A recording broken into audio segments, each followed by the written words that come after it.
Passionate. Come after me. I'm a man. I'm 40. Unflinching. Let's go back to losing. Parking was easier. Unrelenting. They're not going to keep him off the field tonight. Totally. This one has a chance. Dietz.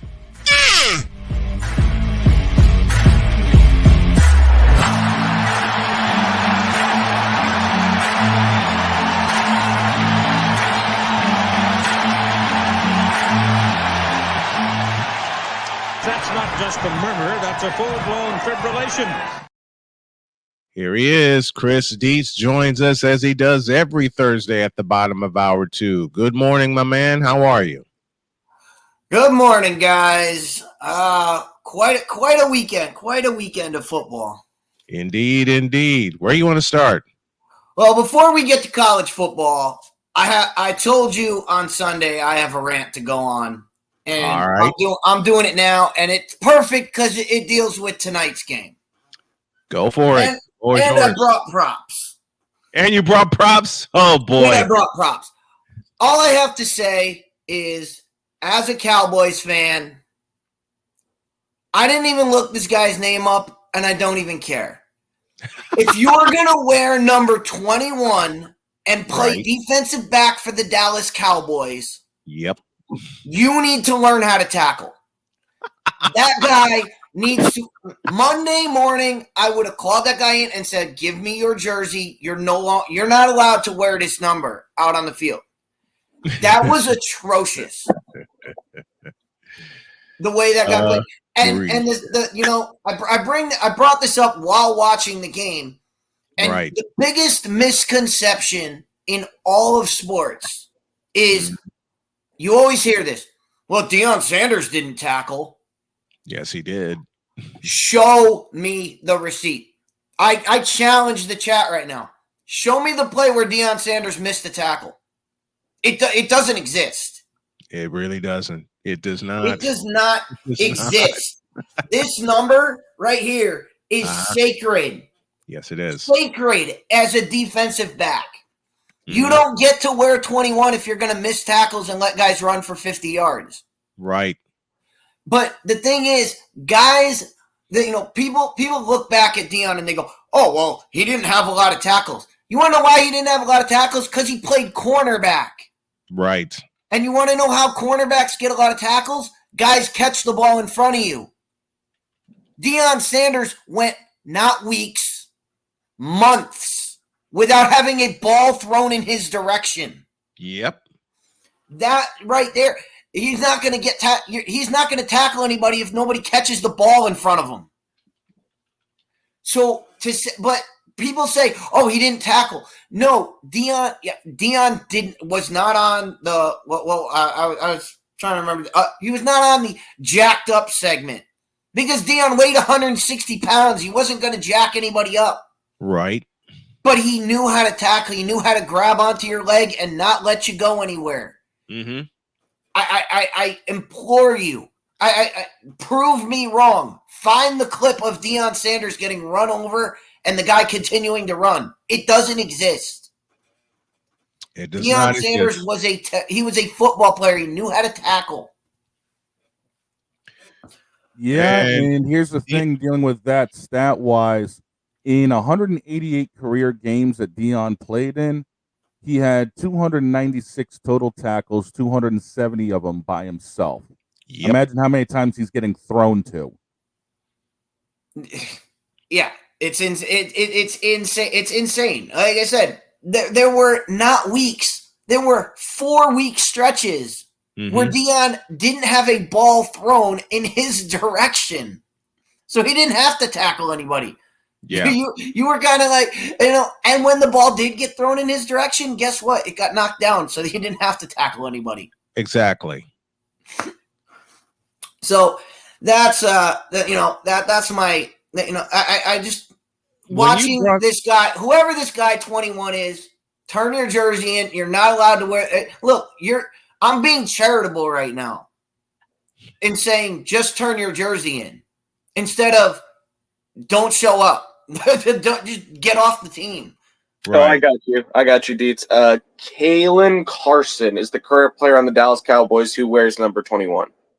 Okay, well, he needs to not wear that number because he missed a tackle on the wide receiver. Guy runs for 58 yards. They score. He misses a tackle on Derrick Henry. He runs for a 36-yard touchdown. That's unacceptable. You cannot wear number 21 and have those plays on your record. So he needs to turn that jersey in. That's the Dietz rant for the week. And I as much as I hate Trayvon Diggs, he would have made that tackle. Yeah. Or at least found a way. At least found a way to slow him down until somebody else comes. That's your job. Is just hold on for dear life. I agree. Can't let guys do that. Anyway, I agree. Anyway, to college football. To college football, and what your take from last week? Your overall take from last week? My overall take from last week is Droid, man. I gotta tell you. I gotta tell you, let me set this scenario up. So I'm sitting there flipping back and forth between games. I'm watching Ohio State just absolutely destroy Marshall. So I'm like, all right, let me find something else to watch. Mm-hmm. So I turn on Kansas, West Virginia. Kansas scores to take a 21-17 lead. And even God was like, no, this isn't happening. Lightning struck the stadium, and they had a weather delay for an hour after Kansas took the lead. Sure did. What happens when they come back? West Virginia comes back to win the game. Even God was like, no, we're not dealing with this. As soon as like the 30-minute mark hit, I was like, I'm too tired for this. I'd turn it off. Something told me that, Droid, you do not want to watch the end of this. Why? Just trust me. Even Droid gave up on Kansas? Something about Daniels in the fourth quarter. Right. Yeah, I could see that. Oh, boy. You just can't make it up. Kansas scores. No, you can't. Lightning strikes, and they go on an hour delay. This is the Tampa Bay Lightning getting back at me for winning the cup.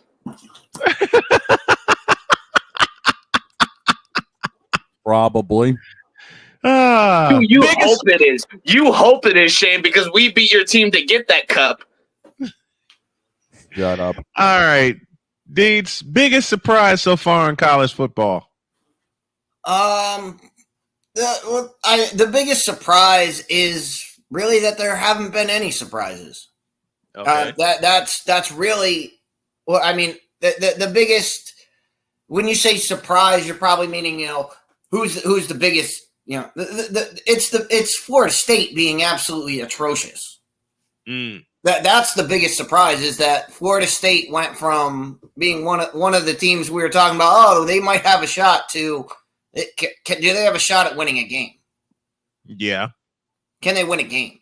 That's the biggest one. But the other surprise, and I say this, I mean, it's not really a surprise because we watched them last year, but Louisville hanging in there right now. Mm-hmm. Mm-hmm. That Georgia Tech Louisville game was close up to halftime, and then it just got out of hand. It got out of hand real quick. Real. Why is nobody talking about the fact that Missouri barely beat Vandy? Because this is what Missouri. I mean, this is what Missouri does. They're like 56 point, and they go to overtime to beat Vanderbilt. Mm-hmm. But this is the second overtime game for Vanderbilt this year. I mean, Vanderbilt just finds a way to get there. They just won find a way to get to overtime. Yep, they won the first one, didn't they? Vanderbilt. Yep, they beat Virginia Tech. Virginia Tech at home. Yep. They find a way, which would frighten the daylights out of people right now. I know it frightens the daylights out of week 5, right? Mm-hmm. We're in Boise State even after being a weak FCS opponent, is already in the top 25. Does that surprise you? No, because it's Boise State. They're the best team in the Mountain West, next to Fresno State. Dietz, your thoughts? No, but Boise State they're only there because of they're consistent. They're consistently. I mean, once you get past 15, 16 in the rankings, it's really just a crapshoot for who you want to put. You could argue for every one of those spots after about the top 15, and they haven't played anybody yet, so. Right. As Snowman knows, I don't even look at the rankings until after about week 4. After I've seen these teams play a couple times, you could make the argument for any team at the bottom. You want to start doing your rankings? You can make an argument for any team, but it's not. It's until they play somebody and have a win on their record that I can say. This was a good win, and they followed it up with another good game. Then, until we get that, I don't really pay attention to the number at all. You don't do your rankings until week 5, which is what I love about when you do your rankings, because you did them once upon a time for the show, and then my show crashed, and I had to rebuild it. Was homeless at the time, so I had to build it back up. I want you to bring your rankings back to the show. I want you to bring your absolutely. I mean, we'll have an idea this week about where everybody sits, and obviously everybody's been so in love with Texas. They've been so in love with Texas. Well, in Tuscaloosa, we're gonna find out who the number 1 team is.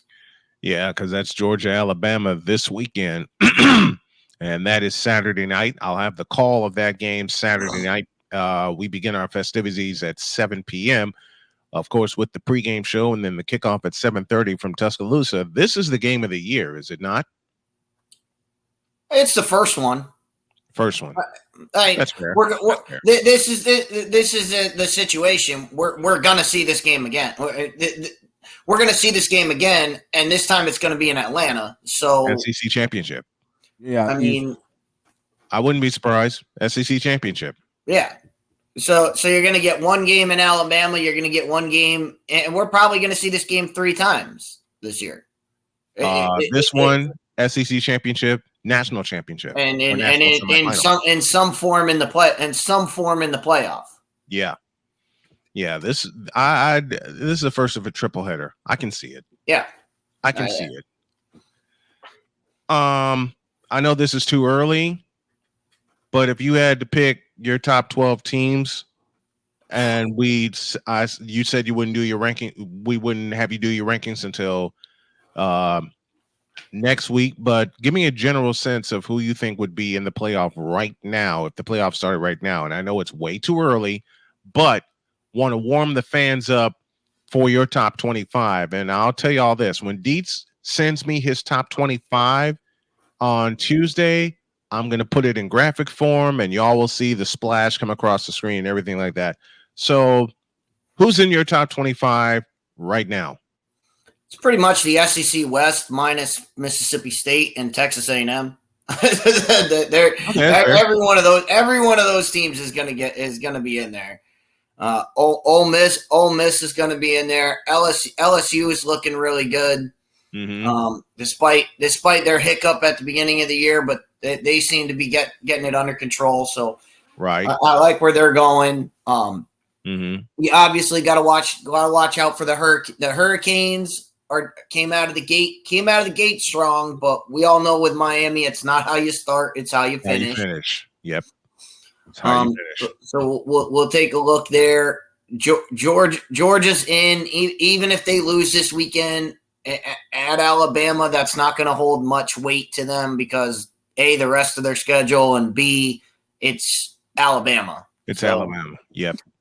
Texas is dominating right now, but we'll find out more about them when they play. The big question will be how many teams will the Big Ten get? And so far, how many do you see? So far, I only see 2 of them. I only see 2 worthy of getting in. And they are? That's Ohio State and Michigan. Yeah. And Michigan, yeah, they lost to Texas and they got steamrolled by Texas, but they bounced back with a good win against a good USC team. But that was the big takeaway from this weekend, was that USC got a taste of what Big Ten football is. Mm-hmm. And they didn't like that taste too much. I don't think UCLA is going to like it either. They have yet to play a Big Ten game, correct? No, they didn't. But they got a taste of what LSU can do, and that didn't sit well with them either. No, but why did they make the jump? I know you told me this before, but I've had surgery and I've slept and I've been in hospitals since you told me this a couple years ago when you first broke the news on my show that UCLA and USC were going to make the move to the Big Ten. Remind me again from your eyes on why. They're just following USC. That's the only reason they went to the Big Ten. That's the only reason they're in the Big Ten is, and I'm sure the conversation was, we want USC in the Big Ten, and USC was saying, well, we got to bring UCLA along so we can keep our rivalry. That was it. Because otherwise, there's no reason for UCLA to be in the Big Ten. And what's going to happen to the Big 12? Because I heard some conversations that some Mountain West teams would join the Big 12. What's going on there? I hope. I said this when the Pac-12 folded. I said that there's only one move for the Big 12, and that's to poach the Mountain West. And the problem with that is, if you're going to take Boise State, you're going to take Fresno State, but you got to take some of these other teams. And how about Nevada, Las Vegas? UNLV is getting a better program, but as far as a conference is concerned, you got to look at other sport. I know we focus on football and we focus on the conferences for football, but to take in UNLV, like, what else are you taking in other than their basketball tradition? But what else are you taking in? Does that help any other sport? And I don't think it does. So UNLV, yeah, it's an okay grab, but it's not gonna move the meter any. No. Colorado State, you probably take in, and that's about it. Why Colorado State? Why would they be a good fit? You've already got Colorado, so you've got a built-in catalyst right there. But Colorado State do have a history in the Mountain West of being a solid team. They always have a solid program. Yeah. They've been that way. So I wouldn't be shocked if those three would be hands down. You're going to take them, but then it's finding the rest. It's finding the rest. And what you don't want a spot where like we just talked about with Vanderbilt. You don't want Vanderbilt Vanderbilt has no business being in the SEC for football. Right. No business. Right. You don't want to bring in somebody that's just going to get steamrolled every year. Mm-hmm. But then you have years like this where Vanderbilt, at least in my eyes, is starting to figure it out. But still, it's Vanderbilt, and they're continuing, as you said, Chris, to get steamrolled in the SEC. Yeah, they're gonna get steamrolled constantly, but we know why Vanderbilt's there. A, they're there for grades, and B, they're there for baseball. That's it. Yep. That's it. And I know a few kids that played at Vanderbilt for baseball, and that's the power. That's the power sport at Vanderbilt, isn't it?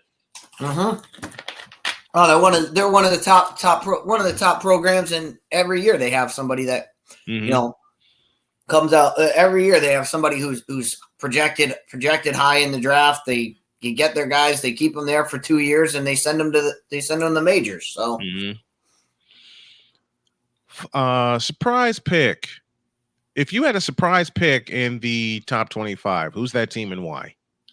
Well, I mean, you saw my surprise pick last week. I told you Provo was trouble. Yep. And Kansas State went in there and they got mauled. As one of my favorites says, F around and find out. Yes. And and Kansas State found out the hard way. Yep, because they got mauled. I caught the second half of that game, and they got absolutely mauled. So Provo's a tough place to play. Okay, I'm happy K-State lost the same week we lost. That's the only thing to really be happy about right now. But I know come week 5, we're in trouble. Who does Kansas have in week 5? K-State. Oh boy. In Manhattan. In Manhattan. Oh boy. Oh boy. If this is basketball, we have this locked. But sadly, basketball is not for a while. And that's the sunflower battle. What's a kick time for that game? You're gonna make me look at my own misery. Yes. Right now, it's to be determined. All of those games are to be determined. Yeah, usually it's TBD. Yeah, it says October 26th to be determined. Yeah, it's way too far out. The TV is gonna move that game around. Okay. But there's one Mountain West team that is terrible at football. And that team is? But they have a decent basketball team. And that team is? The Lobos. New Mexico. They won the Mountain West last year in basketball. They finished last in the Mountain West last year in football.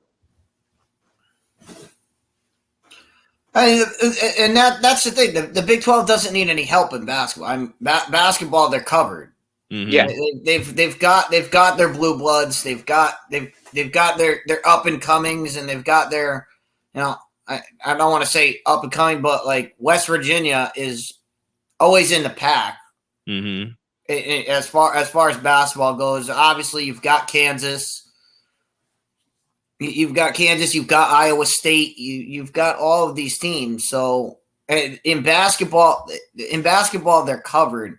Right. It's fine. It's finding a team that gives any oomph. Like if they were to grab, we just said UNLV. If UNLV were to jump to the Big 12, is anybody going to be talking about that tomorrow? No, they're not going to talk about it.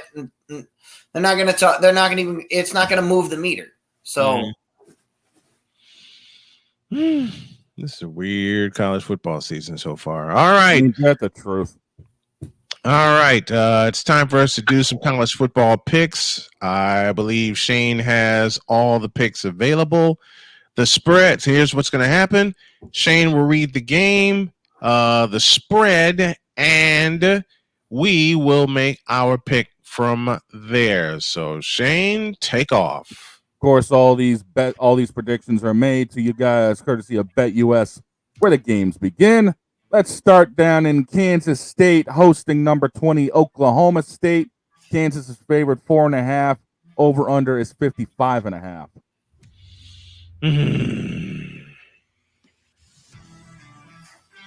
I'm going with OK State. Something stupid's going to happen in that game. I'm going with OK State. Dietz? Yeah, tough game last week for Oklahoma State, but it was against Utah, so I look for OK State to bounce back. I'll take OK State. Good. Where is this being played? In Kansas State. Oh, give me Kansas State. Come on. In Manhattan, the atmosphere in Manhattan is so electric. Like when I was able to of course able to go there, it's electric. So I'm gonna take Kansas State, but I won't be surprised if OK State, comes out with the win. I'm taking OK State. I got a feeling some shenanigans are going to be going on, and same. If God ain't happy when anything else is going on and causes a lightning strike, I wouldn't be surprised if anything else Shut happens. up! Exactly. I wouldn't be surprised at that either. Next one. Number 15, Louisville takes a trip to South Bend to visit number 16, Notre Dame, who is favored by 6.5 with the over-under at 45.5. How the hell with that? Give me Louisville. I've been to and through Louisville. I've been to and through South Bend. So this is the point where Notre Dame folds like a tent. Give me Louisville. Dietz. This game is too high profile. I'll take Notre Dame to win, but Louisville to cover. Good. I'm going with Dietz here. I'll take Notre Dame to win, Louisville to cover. I'm taking Notre Dame as well because this is in Notre Dame's house. I mean, it's that close of a matchup. If they've got Notre Dame already 6.5 up, they got a feeling something's going to be going on. Yeah, I've got to take Notre Dame with this one. Yeah. Remember what Jimmy Johnson said before the Catholics versus Convicts game. Don't leave the game in the hands of the officials in Notre Dame Stadium. Right. Exactly. Catholics versus Convicts, 1988. And I have that original broadcast. Thank you, YouTube, for that. Next one. Wisconsin takes a trip out west to visit number 13 USC, who is favored by 15.5, and the over-under set at 50.5. USC is mad. And when I say mad, they are mad. I'm sorry, Wisconsin, but I'm taking USC, and I'm going to lay all 15 of those points. I got SC to win and to cover. Dietz? I'm gonna shock. I'm gonna take Wisconsin to run the football on USC. USC has not shown me that they can stop anybody on defense. Yeah, they're great on offense, but they can't stop anybody. They can't stop the running game. What's Wisconsin gonna do? They're gonna run the football. Yeah, they're gonna run the football. I agree with you, Dietz. Right? This is my upset watch of the week, easily. I'm gonna take Wisconsin. Would that be an upset though? Yes, because Wisconsin's unranked. Yeah, because Wisconsin's unranked. Yeah, it's a 15 point upset. Okay. Yeah, and Wisconsin's unranked. Fair enough. I'm taking USC mainly because of the fact that it's in USC's house. Yeah, the offense is great, but Wisconsin isn't going to be able to keep up with the run and gun. We'll see. We will see, Bob. But I wouldn't be surprised if Wisconsin went out to Southern California and won this game. Next one. We got ourselves a bit of a barn burner for the next one as number 21 Oklahoma takes a trip to Auburn. Oklahoma's favored by 2.5. The over-under set at 45.5. I shouldn't do this. Do it. I'm going to call for the upset. I'm going to go with Auburn. It'll be close. It'll be very, very close because Oklahoma got punched in the mouth when they played Tennessee. I think they're going to get socked in the mouth again. Give me Auburn to cover and to win. Dietz? There's a difference. Tennessee is a good team. Auburn is Auburn. So I'm going with Oklahoma. Can't argue there. Right? The way Auburn can't play a first half to save their life. I mean, look at the first half against the Lobos. Yes. As a prime example, I'm taking OU every day of the week. I got Oklahoma winning this one, but it's a dogfight. Yeah, it's just some reason it's going to be a dogfight in Auburn. Next one. Number 3, the Ohio State takes a trip to Michigan to face Michigan State. Oklahoma's favored by, oh dear God, let's just say a country mile. Mm-hmm. Yeah. In all actuality, it's 23.5, and the over-under is 48.5. I'm taking Ohio State to cover and to win handily in Spartan country. Dietz? What'd you say the over-under was there? 48.5? 48.5. Ohio is favored by 23.5. Ohio State wins, but take the under. Okay. because Ohio State wins 47-0. That's how bad Michigan State is right now. Oh, 47-0. I don't even need to say much. It's like, how in the world can you even take Michigan State in this one? Like, yes, they beat Maryland, but they also lost to Boston College. Yes. They are 1-1 in conference play. Actually, no, that's one. They're 1-0 in conference play, but they're 2-1 outside of conference. So it makes me. We haven't seen enough of Michigan State in their conference play. Mm-hmm. You could say the same thing about Ohio State, but Ohio State's Ohio State. Come on, man. True. I'm taking Ohio State. Like, why are we? Do I have to? I'll make it unanimous, and we can carry on. Next one. Arizona takes a trip to number 10, Utah. Utah's favored by 11. The over/under 48.5. Utah's favored by how much? 11. Again, Utah's favored by how much? 11. And I believed in Arizona once upon a time this year. Not anymore. And it's in Salt Lake City? No way. Yep. Give me Utah. I'm laying the points. Utah to cover and to win. Dietz? Utah, the best story this year in college football, Cam Rising at quarterback. Yep. I'll take Utah all day. Droid?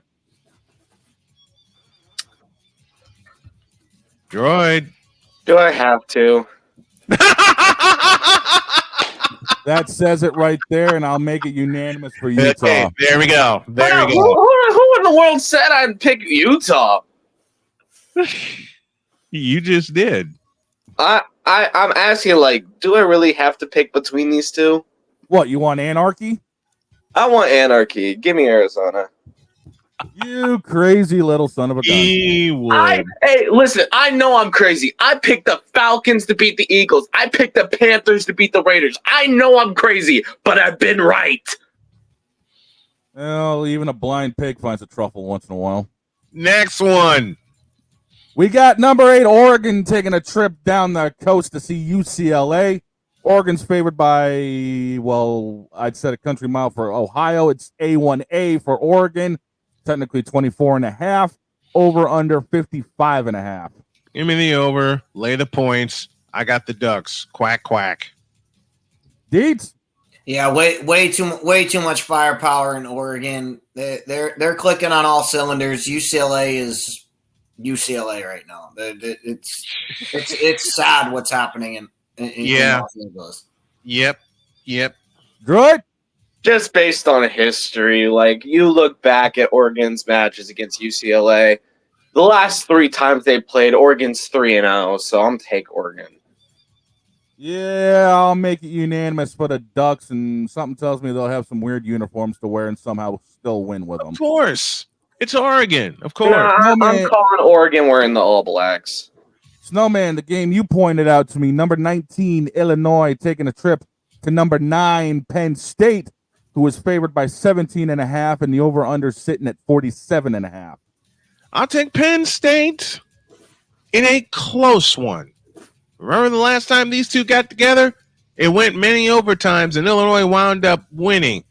For some stupid reason, I don't call overtime, but it's going to be a weird game between these two again.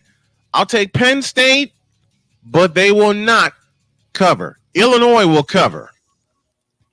Dietz? Wasn't this the game that went to like 6 different overtime? Like 9 of them. That went ridiculous. That was just ridiculously back and forth. Yes. I remember that one year. That's what happened. Look, Penn State. I still don't know why they're there. I still don't know why they're so high ranked. I watched them play once this year. I was not impressed with them.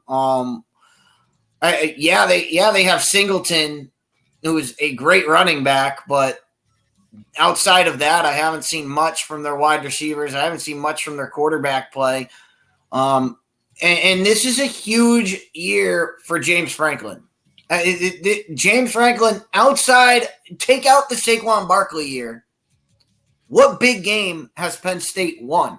Every big game they seem to fold, whether it's Iowa, whether it's Ohio State, Michigan. At some point, James Franklin's going to have to win one of these big games. I don't think it's going to be this weekend. I think Illinois wins it. Wouldn't be surprised. Good. Give me the Nittany Lions. Move on. I got Illinois with the upset, and we got one more game, and that's the creme de la creme game of the week for you, Snowman. Number 2, Georgia on the road. The number 4, Alabama. Georgia's favored by 2.5. The over-under set at 48.5. Take the over. Give me the dogs. And I say they cover. And we got about 1 minute left. Georgia is just understand that statement. Georgia is favored heading into Tuscaloosa. How many times have we said that about an Alabama game? That tells you all you need to know. True. But I'm sticking with Jalen Milroe. I'm sticking with Alabama. I'm going to take Alabama at home. Good. I will say a name. A name of a specific analyst. And that will tell you how my thought process went with this. Being Pat McAfee. You son of a bitch! I was gonna go there. Oh boy! All right, we got to go. Dietz, thanks a lot, man. Appreciate you. Always a pleasure, guys. Passionate. Come after me. I'm a man. I'm 40. Unflinching. Let's go back to losing. Parking was easier. Unrelenting. They're not going to keep him off the field tonight. Totally. This one has a chance. Dietz.